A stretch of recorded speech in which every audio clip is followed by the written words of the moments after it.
It is significant that St. Paul contrasts the anthropos psychikos, the soul man, with the anthropos pneumatikos, the spiritual man. This is a contrast between the man who is centered on his soul, his ego, and the man who is centered on the spirit, i.e. the breath. I would say that contemplation is really the experience of unconditional agape love. Rational knowledge is knowledge without love. You can be a perfect scientist without any love. But contemplative knowledge, wisdom, is agape love knowledge. It's where the mind is taken into the deepest center, and this love, which is both our love and the love of God, is that point of the Spirit, as Paul says.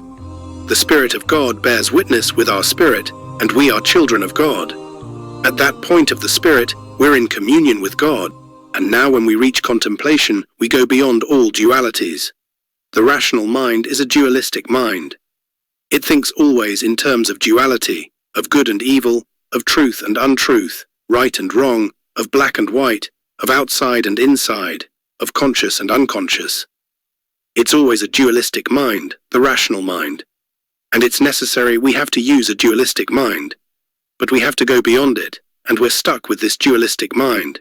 And most people don't think there's anything beyond your rational mind is all there is. But it's a total illusion. So it's tremendous when you reflect what really opens up to us. So we're linked with the whole of humanity, so that in the deep sense all human beings are one. St. Thomas Aquinas, who had wonderful insight, psychologically as well as other ways, said omnis homines unus homo, all men are one man. So we're one organic whole, all interrelated, interlinked, physically and psychologically. So very complete. But beyond the physical, beyond the psychological is the third dimension of the spirit, the pneuma, the Atman. And that is our point of self-transcendence. As long as we're in the psyche, we're dominated by the ego. In the Sanskrit, it's called the ahamkara, the I-maker. The art of meditation is the art of opening ourselves to the presence of the spirit. And now when we reach contemplation, we go beyond all dualities. John Main uses Maranatha, that is Aramaic. It comes from the New Testament, one of the few Aramaic words in the New Testament.